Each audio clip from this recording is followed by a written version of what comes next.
ओंकार तो हम देखने लग रहे हो, मांडोठी टोल पता ओंकार बड़ी जान लग रही है। और श्यामी जिस मानस को तो हम देखने लग रहे हो, श्यामी जिस मानस को तो हम देखने लग रहे हो, रमेश दलाल, जिनके राष्ट्रीय किसान नेता हैं रमेश दलाल। और भाई वो ठीक हो काम हो गया, बोला लेके तेरा नाम करके बदनाम, और बोला मैं मर जाऊंगा। यानी कि जो रमेश दलाल जी हैं आमरण अनशन का एक संकल्प लेकर, और फिलहाल जो है नस्ल और फसल की लड़ाई, नस्ल और फसल की लड़ाई के लिए अपनी सांसें जो है वो दांव पर लगा दी हैं। बात करेंगे और इनसे पूछेंगे भाई आखिर क्यों। और रमेश दलाल की अगर मैं बात करूं, बोले गौर से देखिए इन शख्स को, ये वो शख्स है भाई जिन्होंने प्रधानमंत्री के ऊपर भी मुकदमा दर्ज करवा दिया था कदे भले वक्ता में। आखिर किस डाल की ओंकार भरी है, किस डाल की मांगे हैं, और अपनी जो सांसें हैं वो अन्नदाता के लिए, देश के जवान के लिए, नस्ल के लिए, फसल के लिए वो दाव पर लगा दी अपनी सांस। आओ जी बात करेंगे। हाँ जी दलाल साहब, राम राम जी। राम राम आपके दर्शकों को, पूरे हरियाणा को, देश की जनता को, देश राम राम आपके दर्शकों को, पूरे हरियाणा की सर्व जाति जनता को, पूरे देश की जनता को, सबको मेरा नमस्कार। तो दलाल साहब, एक तरफ तो किसान किते बॉर्डर पे बैठा है, तो किते टोला पे बैठा है, तो किते सड़क के ऊपर अपना जो देसी रथ है यानी ट्रैक्टर का मुंह दिल्ली का नहीं करे बैठा है। जवान परेशान है, किसान परेशान है, कर्मचारी परेशान है, और फिलहाल जो है आपने अपनी सांसें जो है वो दाव पर लगा दी। ये जो आमरण अनशन है ये खत्म होने की क्या कंडीशन है, थोड़ी सी दर्शकों ने वो बता दो जी। देखो, जो आपके प्रश्न से एक बात साफ होती है कि सब कुछ रोड पे बैठा है, जवान हो या किसान हो, तो इसका मतलब सरकार जो है प्रजातंत्र के अनुसार नहीं चल रही।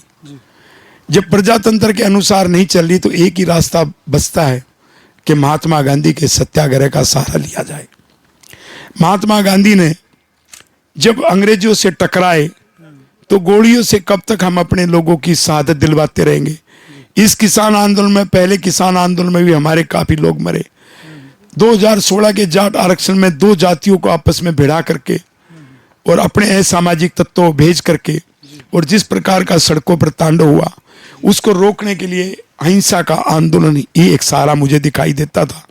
इसलिए महात्मा गांधी के आदर्श के अनुसार मैंने आमरण अनशन का ये फैसला लिया। और फैसला मेरा नहीं था, फैसला सर्व जाति संसद हुई थी यहाँ, और पहली बार उसकी अध्यक्षता ब्राह्मण ने की, सैन समाज, नाई समाज ने की, सैनी भाई ने की, और उसकी दलित समाज के वाल्मीकि समाज में बैठे हैं, और हरिजन भाई, उन्होंने पांचों ने संयुक्त अध्यक्षता करके फैसला किया कि जाटों को केंद्र की सूची में 12 राज्यों में आरक्षण मिलना चाहिए, समगोत्र विवाह को अवैध करार देना चाहिए, और जमीन जायदाद के जितने मसले हैं, फसल और नस्ल की जो आप बात करते हो, वो सारे निपटने चाहिए। तो ये मुद्दे जो तय कर दिए, उस मुद्दे पे इन्होंने कहा कि अनशन शुरू करना चाहिए। मैंने कहा फिर आप सब क्यों करो, मैं आपका चेहरा हूं, आपका बेटा हूं, तो मुझे बैठने दो। तो दलाल साहब, जिस तरह से सत्ताधारी पार्टी की अगर मैं बात करूं तो अपने आप का जो दावा किया जावा है सत्ताधारी पार्टी का, भी हम सब तक बड़े राष्ट्रवादी हैं, उसके बावजूद भी किसान और जवानों को या आप जैसे लोगों को नस्ल और फसल की लड़ाई के लिए आमरण अनशन पर बैठना पड़ा है, तो इसका समाधान क्या है? हमारी फसल की लड़ाई किसान लड़ रहे हैं, हमारी सहानुभूति और समर्थन उनके प्रति है। जगह जगह आंदोलन चल रहे हैं। जहां तक आपने नस्ल की बात बताई, एक छोटा सा मैं उदाहरण आपको दूंगा।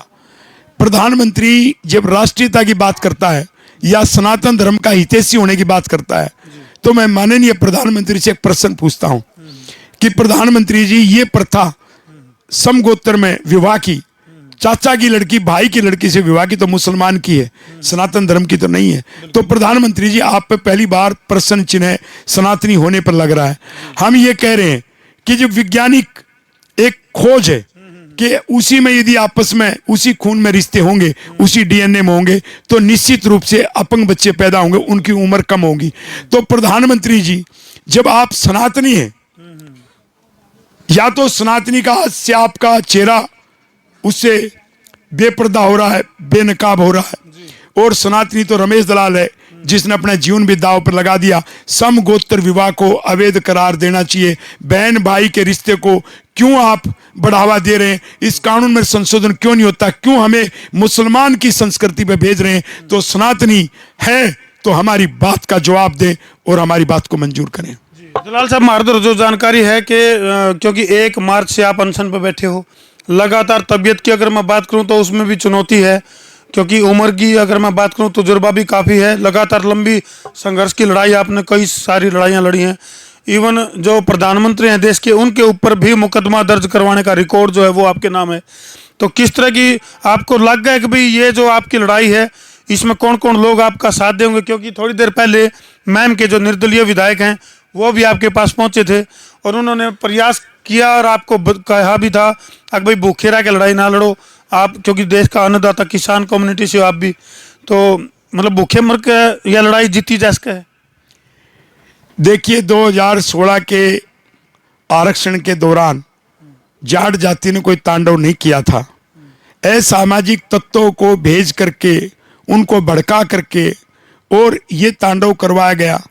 तो हम दूसरे तरीके से लड़ेंगे तो मुझे हिंसा का डर है। और हिंसा की अभी खेड़ी चोपटा में किस प्रकार से किसानों को पीटा गया, अपने शंभू बॉर्डर पे, खनौरी बॉर्डर पे कैसे किसानों की शहादत हो गई। तो इसलिए मैं लोगों को नहीं मरवाना चाहता, मैं लाशों की राजनीति नहीं करना चाहता।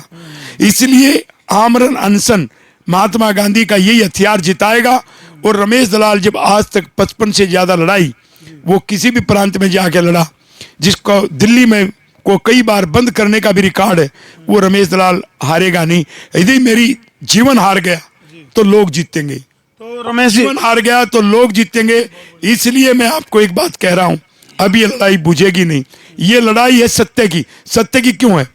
आज पहले तो आपने 35 से 1 का नारा दिया राजनीति की वजह से, जबकि मंडल कमीशन रिपोर्ट के आधार पर आरक्षण मिला ओबीसी का, बीपीसी ने दिया। मंडल कमीशन रिपोर्ट के पेज नंबर 8.40 में लिखा हुआ है कि यादव, कुर्मी, कोयरी, जाट ये समकक्ष है, भाईचारा है, आपस में कई जगह रिश्तेदारियां भी हैं। एक जाट को छोड़ के आपने सबको दे दिया। उसी मंडल कमीशन रिपोर्ट पे जिसके आधार पे देश में आरक्षण मिला, उसके 9.25 पे लिखा हुआ है हरियाणा के बारे में कि हरियाणा में जाट और हईर वो समकक्ष है और इनको स्टूल ट्राइब में नहीं डाला, यानी आदिवासी माना, और इनको अब ओबीसी में शामिल किया जाए। आपने हईर भाइयों को शामिल कर दिया, हम समकक्ष से हमें छोड़ दिया। और ये मैं नहीं कह रहा हूं, मंडल कमीशन की रिपोर्ट पेज नंबर 292 वो कहता है कि देश में आरक्षण को लेकर पिछड़ी जातियों का एक अजगर बना। ऐसे हईर जैसे जाट, घर से गुज्जर, और अजगर इतना मजबूत हो गया कि अब वो आरक्षण की मांग कर रहा है और इन सब बिरादरियों को आरक्षण देना चाहिए, जाट, गुज्जर, अहीर, यादव, सबको। अब अजगर को राजनीतिक रूप से शक्तिशाली हो गया चरण सिंह के समय, उसको मारने के लिए जातियों में बंटवारा किया गया कि एक जाट को छोड़ के अजगर को मारने के लिए बाकी जातियों को आपने आरक्षण दे दिया। जब आपने ऐसा काम किया पहले की सरकारों ने, उसके बाद कांग्रेस ने भी वही रखा, आज के प्रधानमंत्री ने वही रखा। हमारी समाज को जो दो फाड़ किया उसकी शिकायत अकेले नरेंद्र मोदी से नहीं है, मेरी सब पार्टियों से। और एक उदाहरण और दे रहा हूं, मानुषी चिल्लर, जाट की बेटी चिल्लर गोत की, वो मिस वर्ल्ड बनी। जो वो मिस वर्ल्ड बनी उसका गांव बामडोली भादुड़ के पास है हरियाणा में, और उस गोत के आधे गांव दिल्ली में, आधे गांव हरियाणा में। जबकि मानुषी चिल्लर का एक ही जो परिवार था, बंटवारे से पहले जब दिल्ली राज्य अलग बना, संयुक्त पंजाब का हिस्सा था और हमारी राजधानी थी लाहौर। 1931 की जनगणना के आधार पर आरक्षण मिला, तो दिल्ली के परिवार, उसी परिवार में से एक कुनबे को दिल्ली में तो आरक्षण और हरियाणा में आरक्षण नहीं। और दूसरा एक उदाहरण दूं कि कैसे ही जाट जाट को भी आपने बांट दिया। राजस्थान में और गुजरात में केंद्र की सूची में जाट को आरक्षण मिला हुआ है, लेकिन भरतपुर और धौलपुर को छोड़ दिया। भरतपुर के साथ लगता हुआ एरिया है मथुरा का, रियासत भी एक थी, वही गोत, वही परिवार, वही रिश्तेदारियां। उत्तर प्रदेश में तो राज्य की सूची में जाट को आरक्षण है, लेकिन भरतपुर को नहीं है। दूसरा धौलपुर छोड़ दिया, धौलपुर वो मध्य प्रदेश की सीमा के साथ लगता है और उनकी भाईचारा, उनके गोत रिश्तेदारियां मध्य प्रदेश के जाटों में, मध्य प्रदेश के जाटों को आपने राज्य सूची में आरक्षण दे दिया, लेकिन आपने धौलपुर पे छोड़ दिया। जब जाट जाट के भी आपने टुकड़े कर दिए, इससे बड़ी शर्म की बात क्या होगी? यानी कि न्यू कैश कांतलाल साहब एक हांडी में दो पेट कर रखे हैं। जाट जाट में किए और बाकी समाज में किए। चलो अब ये मैं एक जब बैठा था आपके साथ तो आपने कहो थे भाई अभी नहीं तो कभी नहीं, तो इसका मतलब आपने फिलहाल वाली सरकार से उम्मीद ज्यादा है, आपने कहा अभी नहीं तो कभी नहीं। मुझे संविधान से उम्मीद है, मुझे देश के प्रजातंत्र से उम्मीद है, और प्रधानमंत्री भी उसका हिस्सा है। यदि प्रजातंत्र को प्रधानमंत्री मानता है और संविधान में भरोसा करता है तो रमेश दलाल की बातें जायज है, माननी पड़ेंगी।